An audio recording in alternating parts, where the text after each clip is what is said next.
جب اللہ تعالیٰ اس کو رزق دیتا ہے، دولت کے دروازے اس کے لیے کھولتا ہے، اس کو جاہ و منصب ملتا ہے، اور یہ اللہ تعالیٰ اس کو جاہ و منصب دے کے، دولت دے کے، اس کو پیسہ روپیہ دے کے اس کی آزمائش کرتا ہے، لیکن اس کو آزمائش نہیں سمجھتا۔ فَيَقُولُ، وہ کہتا ہے ربی اکرمن، میرے رب نے مجھے عزت دی ہے۔ وہ اس کو عزت سمجھ لیتا ہے اور کہتا ہے کہ میں اللہ کا محبوب ہوں، مجھے اللہ پسند کرتا ہے تو اس لیے مجھے دولت دی ہے، ورنہ میں غربت کی چکی میں پس رہا ہوتا۔ وہ دولت کو جو ہے وہ عزت سمجھتا ہے، حالانکہ اللہ نے بطور آزمائش اس کو دولت دی ہے۔ جب کسی بندے کو پوچھا جائے نا بتا کیا حال ہے، تو اگر اس کے پاس دولت کے انبار، وہ کہتا ہے بڑا فضل ہے اللہ کا۔ اچھا کیا فضل ہے اللہ کا؟ تو تہجد کی نماز بھی پڑھنے لگ گیا؟ نہیں، میں تو 5 بھی نہیں پڑھتا۔ اچھا کیا فضل ہے کہ اللہ نے تجھے یہ کرم کر دیا کہ تیری زبان پہ جھوٹ نہیں آتا؟ نہیں، میں تو صبح شام جھوٹ بولتا ہوں، ٹیکس بھی چوری کرتا ہوں، میں تو سب کچھ کرتا ہوں، تو پھر کیا فضل ہے؟ کہتا ہے مجھے دولت دے دی گئی۔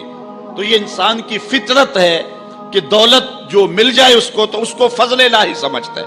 وہ ناجائز طریقے سے بھی لے تو اس کو بھی فضل سمجھتا ہے۔ کبھی آپ نے دیکھا ہوگا کہ سراسر کمائی حرام کی ہے، ناجائز فروشی کے ساتھ، رشوت کے ساتھ، اور کیا کیا دھندے کے ساتھ اس نے جو ہے وہ دولت کمائی، اور عالی نصب کوٹھی بنا کے اوپر لکھ دیا ھذا من فضل ربی، یہ میرے رب کا فضل ہے۔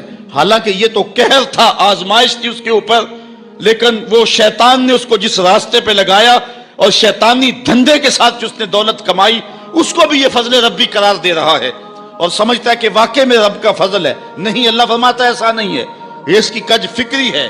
فضل یہ نہیں ہے کہ کسی کو دولت دے دی جائے، فضل یہ ہے کسی کو تہجد کے سجدوں کی توفیق دے دی جائے، فضل یہ ہے کسی کے سینے کے اندر ایمان کا چراغاں کر دیا جائے، فضل یہ ہے کہ کوئی شخص جھوٹ بولنا چاہے بھی، ایک غیبی طاقت زبان کو پکڑ لے، میرے بندے تو محمد عربی کا نوکر ہے، اور محمد عربی صادق بھی تھا، امین بھی تھا، تو جھوٹ بولنا اچھا لگتا ہے، تو وہ جھوٹ بولنا چاہے بھی تو نہ بول سکے۔ یہ ہے رب کا فضل، یہ ہے رب کی کرم نوازی، اور یہ ہے رب کے رحم کا انداز۔ لیکن انسان کی کج فکری ہے، اللہ آزماتا ہے اس کو دولت دے کے، حالانکہ دولت کی آزمائش بہت ڈاڈی آزمائش ہے۔ حضرت عبداللہ ابن مبارک کہتے ہیں ہمیں غربت سے بھی آزمایا گیا اور دولت سے بھی آزمایا گیا۔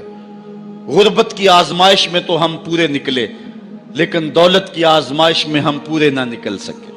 یہ آزمائش زیادہ سخت آزمائش ہے، لیکن فیقول، بندہ کہتا ہے ربی اکرمن، میرے رب نے مجھے عزت دے دی۔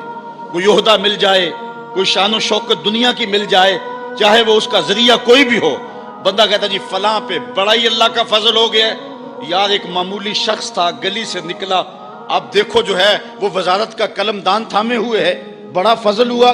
کیا فضل ہوا اس کے اوپر کہ اس نے جائز ناجائز ہر راستہ جو ہے وہ اختیار کیا اور رب کو قدم قدم پہ ناراض کیا، اور ہم اس کو فضل گردان رہے ہیں۔ کہا فضل نہیں ہے، یہ ڈاڈی آزمائش ہے۔ لیکن انسان کی کج فکری ہے، وہ اس کو فضل کہہ رہا ہے۔ اچھا ایک اور انسان کی کج فکری دیکھیے، وَأَمَّا إِذَا مَبْتَلَاهُ فَقَدَرَ عَلَيْهِ رِزْقَهُ فَيَقُولُ رَبِّي أَهَانَنِ، اور اگر اللہ آزمائے اس کا رزق اس پر تنگ کر دے، فَيَقُولُ، تو پھر کہتا ہے رَبِّي أَهَانَنِ، میرے رب نے تو مجھے خار کر دیا، میرے رب نے تو مجھے ذلیل کر کے رکھ دیا۔ یہ فطرت ہے انسان کی کہ اس کو تھوڑی سی سختی ملے، دولت کے انبار جو تیزی کے ساتھ آ رہے ہیں تھوڑا سا کم ہو جائیں، اور اس کو غربت کی چکی میں پیسا جائے، تو یہ بھی اس کی آزمائش تھی۔ دولت دے کے آزمائش کی گئی کہ کیا راہ خدا میں لٹاتا ہے کہ نہیں لٹاتا، میرے راستے کے اندر اس کو خرچ کرتا ہے کہ نہیں کرتا، یتیم، غریب، مسکین، لاچار، مجبور، نانے شبینہ کو ترستے ہوئے، بیمار، کیا ان کو ڈھونڈ ڈھونڈ کے ان کی دہلیز پہ پہنچتا ہے کہ نہیں پہنچتا۔ ایک تو یہ آزمائش تھی، لیکن اس نے اس کو آزمائش نہیں، اس کو عزت سمجھ لیا۔ اس نے کہا کہ میرا اللہ میرے پہ راضی ہے تو تبھی اتنی دولت دی ہے۔ اچھا اگر دولت اللہ کی رضا کی علامت ہوتی تو فرعون دولت مند نہ ہوتا، قارون کو خزانہ نہ دیا جاتا۔ اور دوسری بات، جب اس کو دولت نہیں دی جاتی، غربت میں آتا ہے تو کہتا ہے میرے رب نے مجھے رسوا کر دیا۔ یہ بھی اس کی کج فکری ہے۔ یار وہ بھی تو ہوئے ہیں کہ زمانے کے اندر ایک پھوٹی کوڑی بھی ان کے پاس نہیں رہی ہے۔ اللہ اکبر، آؤ دیکھو فقر ابو ذر کو سلام کرو، آؤ دیکھو فقر اویس کو سلام کرو، اچھا آ جاؤ حضور کی دہلیز پہ فقر محمدی کو سلام کرو۔ یہ عزت ہے، عزت، یہ بھی آزمائش ہے۔ اللہ دیکھتا ہے کہ فقر کی آزمائش میں کون پورا نکلتا ہے۔ زبان پر جو ہے وہ ناشکری کے لفظ تو نہیں لاتا، مل جائے اللہ کی طرف سے عطا ہو تو وہ بھی آزمائش ہے کہ اس پہ شکر ادا کرتا ہے کہ نہیں کرتا، اور نہ ملے تو یہ بھی آزمائش ہے کہ اس پہ صبر کرتا ہے یا کہ نہیں کرتا۔ واہ ویلا کر دیا، شور و غل مچا دیا، لٹ گیا، میرے پاس کچھ نہیں، اپنی غربت کے اشتہار لگا دیے، ایک ایک شخص کے آگے ہاتھ پھیلاتا پھرتا ہے، اپنی غربت کی عزت کو پامال کر رہا ہے، اس امتحان میں ناکام ہو گیا۔ اب سنو اللہ کیا ارشاد فرماتا ہے، کلا بل لا تکرمون الیتیم، تم کہتے ہو کہ ہمیں دولت نہیں ملی تو رسوا کر دیا گیا، اور دولت مل گئی تو اللہ کا فضل سمجھتے ہو۔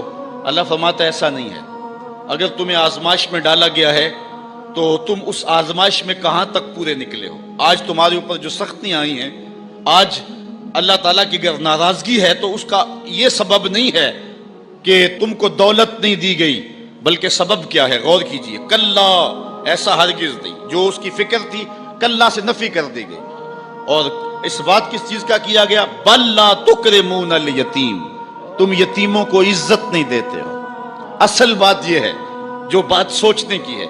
اب قرآن کا یہاں اسلوب دیکھیے، میں قربان جاؤں قرآن کے اسلوب پہ۔ ایسے ہی نہیں، جب اکرمہ ابو جہل کا بیٹا اسلام کے حصار میں آتا ہے تو قرآن پڑھتا ہے نا تو اشش کر اٹھتا ہے اور پھر روتا ہے اور کہتا ہے ہاذا کلام و ربی، یہ میرے رب کا کلام ہے، اور قرآن بتا رہا ہے، اس کا لہجہ بتاتا ہے۔ اسلوب دیکھیے، بات غریب کو روٹی دینے کی نہیں کی گئی، غریب کو جو ہے وہ کھانا دینے کی نہیں کی گئی، اس کو کپڑے پہنانے کی نہیں کی گئی۔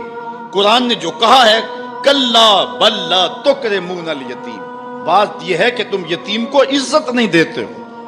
یتیم کو تم عزت کیسے دے سکتے ہو یہ تم جانتے ہو کہ اس کی تکریم کیسے کرنی ہے۔ تمہارے پاس یتیم کو پہنانے کے لیے کپڑا نہیں ہے، اس کو دینے کے لیے روٹی نہیں ہے، لیکن تمہارے سینے میں پیار تو رکھا ہوا ہے نا۔ اس برہنہ یتیم کو سینے سے لگا کر کے اس کا ماتھا تو چوم سکتے ہو نا۔ رب یہ نہیں دیکھتا روٹی کس نے دی، رب یہ دیکھتا یتیم کو پیار کس نے دی ہے، وہ یہ دیکھتا ہے۔ کلا بل لا تکرمون الیتیم، معاملہ روٹی کا نہیں ہے، بچی ہوئی روٹی تو کتے کو بھی ڈالی جا سکتی ہے، کسی کو غریب کو دے دی تو یہ کون سا کمال ہے؟ جو دیگیں بچ گئی وہ مدرسے میں بھیج دی، یہ کمال کی بات نہیں ہے۔ وہ گندگی کے ڈھیر پہ بھی تو پھینکنی تھی، خراب ہو جاتی، 2 گھنٹے اور پڑی رہتی۔ معاملہ یہ نہیں ہے، معاملہ تکریم کا ہے۔ اب وہ بھی سوچیں، عید آ رہی ہے، مینڈکوں کی طرح نکلیں گے سماجی رہنما اور سماجی کارکن، اخباروں میں تصویریں چھپیں گی، غریب عورتیں لائن میں لگی ہوئی ہیں، غریب مرد لائن میں لگے ہوئے ہیں، اور جو ہے وہ صاحب جو ہے وہ ایک ایک توڑا آٹے کا، ایک ایک تھیلا آٹے کا دے رہے ہیں، اور 10 جو ہے وہ فوٹوگرافر تصویر کھینچ رہے ہیں۔ اگلے دن 15 اخباروں کے اندر تصویریں لگی ہوئی ہیں۔ میں اس دن بھی کہا تھا کہ اس انداز کے ساتھ غریبوں کی غربت کا اشتہار لگانے والا سوچے کہ اس لائن میں اگر اس کی بیٹی کو کھڑا ہونا پڑے تو اس کا پھر انداز کیا ہو۔ بات یہ نہیں، بات تکریم کی ہے۔ کلا بل لا تکرمون الیتیم۔ آئیے تمہیں میں کہانی سناؤں۔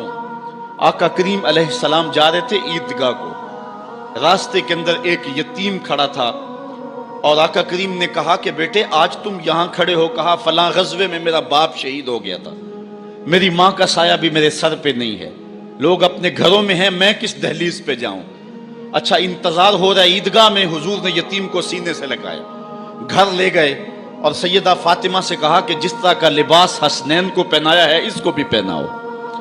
اللہ اکبر۔ اور اس کو کھانا کھلایا اور سب کچھ اس کی تکریم کرنے کے بعد حضور نے پھر جو ہے وہ اس کو عزت دینے کے لیے، اس کی تکریم دینے کے لیے حضور علیہ السلام نے اس کو فرمایا اما ترضى ان محمدن ابوکا، بیٹے کیا تو پسند نہیں کرتا کہ محمد تیرا باپ لگے، وہ عائشہ تا امو کا، اور عائشہ تیری ماں لگے، وہ فاطمہ بنت محمد اختوں کا، اور فاطمہ تیری باجی لگے۔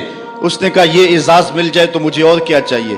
تو کہا آج کے بعد یہ رشتے تیرے ہوئے۔ ایک انگلی سے حضور نے حسنین کو تھاما ہوا ہے اور دوسری انگلی سے اس یتیم بچے کو تھاما ہوا ہے۔ جب حضور عیدگاہ کی طرف بڑھ رہے ہیں تو اور بچے بھی اپنے ماں باپ کے ساتھ جا رہے ہیں، وہ بچہ زبان حال سے کہتا ہے تھا تو یتیم، آج یتیمی کا مزہ ہی نہیں آ گیا ہے کہ حضور کی انگلی تھام کے جا رہا ہوں۔ تو یتیم کی تکریم کا مسئلہ ہے، اس کو عزت نفس دینے کا مسئلہ ہے۔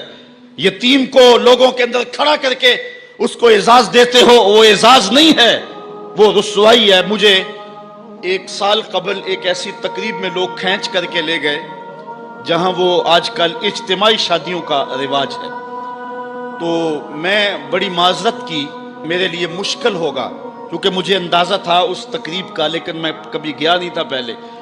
تو میں جب اس تقریب میں پہنچا تو یقین جانے کہ 2 دن تک جو ہے وہ میں بے چین رہا ہوں۔ میں کہتا ہوں غریب سے غریب آدمی ہوتا ہے نا، اس کو معاشرے میں پروٹوکول اعزاز نہ بھی ملے تو شادی والے دن تو مہمان خصوصی وہی ہوتا ہے نا، اس دن تو سارے اس کے چہرے کو ہی دیکھتے ہیں۔